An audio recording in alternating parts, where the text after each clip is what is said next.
નમસ્તે વિદ્યાર્થી મિત્રો, હાર્દિક સર એકેડમી યુટ્યુબ ચેનલમાં આપ સૌનું ખૂબ ખૂબ સ્વાગત છે। આજનો જે વિડીયો લેક્ચર છે એમાં આપણે ચર્ચા કરશું 11મી જુલાઈના તમામ અગત્યના કરંટ અફેર।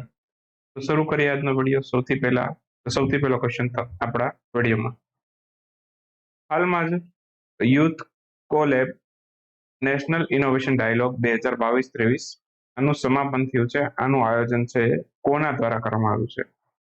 તો યુથ કોલેબ બરાબર નેશનલ ઇનોવેશન ડાયલોગ આ ભારતનું નીતિ આયોગ અને યુએનડીપી બંને મળીને કર્યું છે। તો આપણો આન્સર થશે ઓપ્શન સી, કરેક્ટ આન્સર થશે એ અને બી બંને। ઓકે, એ અને બી બંને આપણો આન્સર થશે। હાલમાં જ યુથ કોલેબ નેશનલ ઇનોવેશન ડાયલોગ છે ભારતનું નીતિ આયોગ અને યુએનડીપી બંને મળીને કર્યું છે। આ રીતનું છે કોલેબ। Okay, youth કોલેબ। તો નીતિ આયોગ છે એમણે આ કાર્યક્રમનું આયોજન છે યુથ કોલેબનું અટલ ઇનોવેશન મિશન અંતર્ગત કર્યું છે। ઓકે, અને આ યુથ કોલેબ નેશનલ ઇનોવેશન ડાયલોગ છે બરાબર, એ શરૂ ક્યારથી થયો હતો? શરૂ થયો હતો 2017 થી।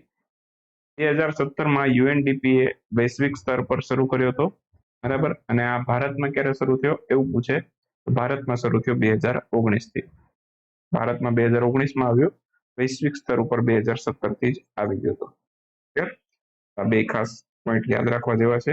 બાકી નીતિ આયોગની વાત કરી લો, આયોજન પંચમાંથી નીતિ આયોગની સ્થાપના થઈ હતી 1 જાન્યુઆરી 2015ના રોજ નીતિ આયોગ બન્યું।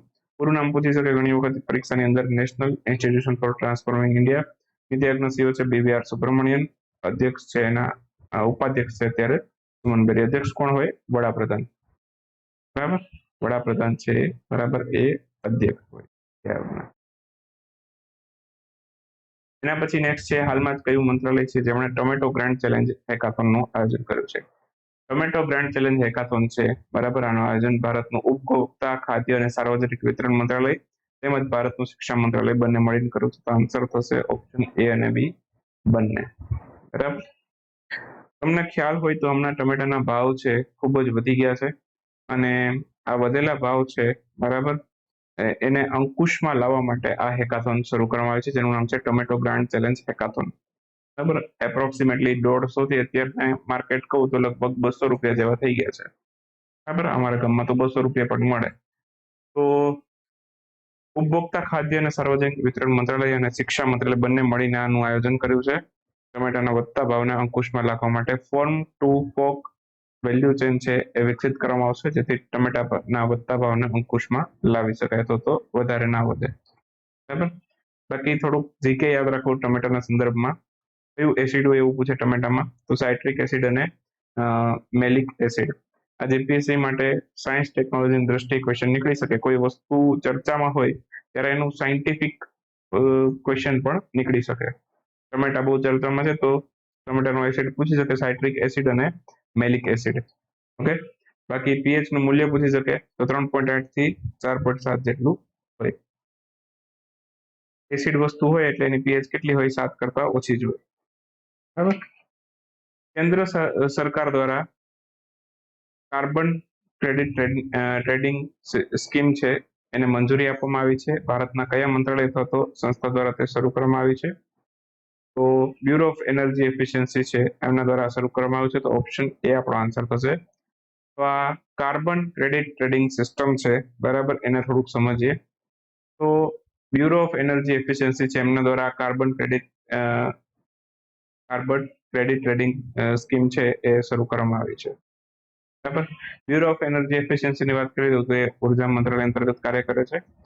હવે આને થોડુંક સમજીએ, હવે થોડુંક સમજાવું પેલા તમને। હવે કુલ 4 કંપની લઈ લઈએ આપણે, એ બી સી ડી। તો સરકાર શું કરે, એક મર્યાદા ફિક્સ કરી નાખે કે ભાઈ આટલા 10,000 ટન કાર્બન છે એનાથી વધારે કાર્બન ઉત્સર્જન નહીં કરવાનું બરાબર।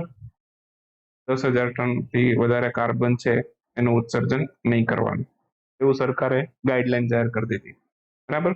હવે આ માટે છે સરકાર કંપનીઓને ક્રેડિટ સિસ્ટમ આપી દે કે ભાઈ એક કાર્બન ક્રેડિટ છે બરાબર, એમાં કેટલાનો સમાવેશ થાય તો કે 100 કાર્બન ક્રેડિટનો સમાવેશ થાય, બરાબર.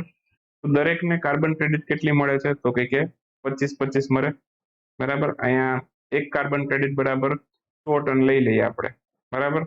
તો કુલ સરકાર છે, બરાબર, અહીંયા દરેકને કેટલા કાર્બન ક્રેડિટ મળી શકે છે? 100 ટન કાર્બન ક્રેડિટ, અહીંયા 100 ટોટલ ક્રેડિટ કેટલી થઈ?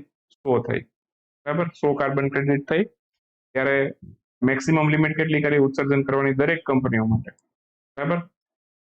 તો ટોટલ લિમિટ કેટલી છે દરેક કંપનીઓથી? જેટલી પણ ભારતની અંદર કંપનીઓ આવી છે, અત્યારે એવું માની લઈએ સરળતા ખાતર કે ટોટલ 4 કંપની છે ભારતની અંદર, બરાબર, અને લિમિટ રાખી 10,000ની, બરાબર, 10,000ની. તો એક કાર્બન ક્રેડિટ બરાબર 100 ટન લઈ લઈએ આપણે, બરાબર. તો 10,000 કરવું હોય તો કેટલા કાર્બન ક્રેડિટ મળે આપણને તો કે 100 કાર્બન ક્રેડિટ મળે, બરાબર.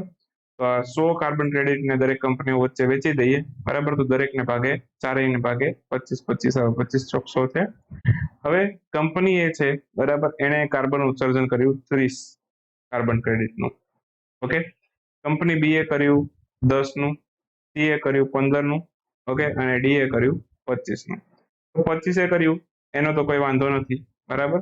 હવે જે વધારે ઉત્સર્જન કરે છે, સરકાર કાં તો એને દંડ કરશે અથવા તો એ ઓછું કાર્બન ક્રેડિટ જે કંપનીએ કર્યું છે એની પાસેથી કાર્બન ક્રેડિટ ખરીદી લે, બરાબર. તો ઓછું કોણે કર્યું છે તો કે એક તો બી અને સી બંને 25, આની પાસે અત્યારે 15 કાર્બન ક્રેડિટ પડી છે, આની પાસે 10 પડી છે, તો આ પોતાની કાર્બન ક્રેડિટ આ કંપનીને વેચી શકે છે, બરાબર. તો આને 5 જોવે છે તો એ કોઈ પણ આ બેમાંથી ખરીદી શકે છે. તો એ ટાઈપની સિસ્ટમ છે, બરાબર. તો કાર્બન ક્રેડિટ ટ્રેડિંગ સિસ્ટમ છે એના અંતર્ગત છે કંપનીઓ કાર્બન ક્રેડિટની સીમાથી વધારે જો કાર્બન ડાયોક્સાઇડનું ઉત્સર્જન કરશે, બરાબર, તો એના ઉપર દંડ ફટકારવામાં આવશે, બરાબર. બાકી વધુ કાર્બન ક્રેડિટ ઉત્સર્જન કરતી કંપની છે, ઓછો કાર્બન ક્રેડિટ ઉત્પન્ન કરતી કંપની પાસેથી કાર્બન ક્રેડિટ ખરીદી શકે છે. મેં જે તમને હમણાં ઉદાહરણથી સમજાવ્યું, ઓકે. બાકી બ્યુરો ઓફ એનર્જી એફિશિયન્સી, એમણે હમણાં સ્ટેટ એનર્જી એફિશિયન્સી ઇન્ડેક્સ તૈયાર કર્યું, જેમાં કર્ણાટક છે ટોચના સ્થાન ઉપર કર્યું. હાલમાં જ સંઘાઈ સહયોગ સંગઠન એનો નવો સદસ્ય દેશ કયો બન્યો છે? સંઘાઈ સહયોગ સંગઠનનો નવો સદસ્ય દેશ બન્યો છે ઈરાન. ઈરાન 9મું સદસ્ય દેશ બની ગયું છે અને નવો સદસ્ય દેશ આ ઓફિશિયલી મંજૂરી આવી ગઈ છે હવે. તો એકદમ કાયદાકીય રીતે ઈરાન છે એ એસસીઓ નો સભ્ય દેશ બની ગયો છે, ઓકે. ભારત પાકિસ્તાન ક્યારે જોડાયેલા? તો ભારત અને પાકિસ્તાન જોડાયેલા 2017માં. 2017માં ભારત પાકિસ્તાન બંને જોડાયા, ઓકે. અને બાકી વાત કરીએ તો ઓફિશિયલ ભાષા કઈ છે આની એસસીઓની? એક તો રશિયન છે ને બીજી છે ચાઇનીઝ લેંગ્વેજ, જેને મેન્ડેરિયન લેંગ્વેજ કહેવાય છે. રશિયન અને મેન્ડેરિયન બંને છે, બરાબર, એ આની લેંગ્વેજ છે. 6 જૂને રશિયન લેંગ્વેજ ડે પણ હોય છે, એ પણ યાદ રાખીશું. બાકી સ્થાપના 15 જૂન 2001ના રોજ થઈ હતી. મુખ્ય મથક ચીનના બીજિંગમાં છે. નામ સંઘાઈ સહયોગ સંગઠન છે, એસસીઓ છે, પણ એનું મુખ્ય મથક ચીનના બીજિંગમાં છે, સંઘાઈમાં નથી. બાકી વાત કરું તો એસસીઓ સમિટ છે 2023ની, એ ક્યાં થઈ છે? ભારતમાં થઈ છે. અને G20 પણ અત્યારે આપણે ભારત અધ્યક્ષતા કરી રહ્યું છે. એના પછીની હવે 24ની ક્યાં થશે? 2024ની થશે બ્રાઝિલમાં, બ્રાઝિલમાં હવે પછીની થશે. એસસીઓ સમિટ હવે પછીની ક્યાં થશે? કઝાકિસ્તાનની રાજધાની અસ્તાનામાં. બાકી એસસીઓના સભ્ય દેશો યાદ રાખી લેશું: રશિયા, ચીન, Bharat, Pakistan, Kazakhstan, Kyrgyzstan, Uzbekistan, Tajikistan અને ઈરાન. આટલા 9 સભ્ય દેશો છે એસસીઓના. FAO એના નવા મહાનિદેશક કોણ બન્યું છે? તો FAO એટલે કે ફૂડ એગ્રીકલ્ચર ઓર્ગેનાઇઝેશન, એના હાલમાં જ નવા મહાનિદેશક બન્યા છે ક્યુ ડેન્ગ્યુ. કયું ડેન્ગ્યુ? ક્યુ ડેન્ગ્યુ. મચ્છર કરડે એનાથી થાય ઈ ડેન્ગ્યુ, બરાબર. તો FAO, બરાબર, એના નવા નવા મહાનિદેશક કોણ બન્યું છે? તો નવા મહાનિદેશક બન્યા છે ક્યુ ડેન્ગ્યુ. ક્યાંના છે? તો કે ચીનના છે. બધા રોગ ક્યાંથી આવે? તો કે ચીનમાંથી આવે. કોરોના પણ ત્યાંથી જ આવ્યો હતો ને, તો ક્યુ ડેન્ગ્યુ પણ ક્યાંથી આવ્યો? તો કે ચીનમાંથી આવ્યો. આવી રીતે યાદ રહી જશે. બાકી ફૂડ એગ્રીકલ્ચર ઓર્ગેનાઇઝેશનનું મુખ્ય મથક ક્યાં છે? તો કે કેટલીના રોમમાં છે. સ્થાપના 16 ઓક્ટોબર 1945. ફૂડ એગ્રીકલ્ચર ઓર્ગેનાઇઝેશન એનું પૂરું નામ છે. ગૃહમંત્રી અમિત શાહ દ્વારા કયા રાજ્ય ખાતેથી છે સહકારી સંગઠન દ્વારા સંચાલિત સૈનિક સ્કૂલ માટે આધારશિલા રાખવામાં આવી છે? સહકારી સંગઠન સંચાલિત સૈનિક સ્કૂલ છે ગુજરાતમાં સ્થપાશે. ઓપ્શન સી આપણો આન્સર થશે. તો હાલમાં જ આ માટે આધારશિલા આપણા ગૃહમંત્રી અમિત શાહે રાખી છે. શ્રી મોતીભાઈ આર ચૌધરી સાગર સૈનિક સ્કૂલ નામ આપવામાં આવ્યું છે. ગુજરાતના મહેસાણા જિલ્લામાં બોરી યવી ગામ છે, ત્યાં આ સૈનિક સ્કૂલ તપાસે. શ્રી મોતીભાઈ આર ચૌધરી સાગર સૈનિક સ્કૂલ, આ સ્કૂલને નામ આપવામાં આવ્યું છે. આનું સંચાલન કોણ કરશે? તો કે દૂધ સાગર ડેરી છે, બરાબર, એ આનું સંચાલન કરશે. બાકી વાત કરીએ તો અમિત શાહે દ્વારકા ખાતેથી national institute of coastal polishing છે એનું ઉદ્ઘાટન પણ કર્યું હતું દ્વારકા ખાતેથી. હાલમાં જ કયા પ્રધાનમંત્રી નરેન્દ્રભાઈ મોદીએ હુલ દિવસના અવસર ઉપર છે ઓલચિકી લિપિનો ઉપયોગ કર્યો? તો કઈ ભાષાની લિપિ છે? ઓલચિકી લિપિ છે એ સંથાલી ભાષાની લિપિ છે. અને તમને ખ્યાલ હોય તો સંથાલ સમુદાય એક આદિવાસી સમુદાય છે, બરાબર. સંથાલ સમુદાય એક આદિવાસી સમુદાય છે. અને જે રાષ્ટ્રપતિ છે આપણા દ્રૌપદી મુર્મુ, એ સૌથી પહેલા એસટી રાષ્ટ્રપતિ છે, આદિજાતિમાંથી આવતા રાષ્ટ્રપતિ છે.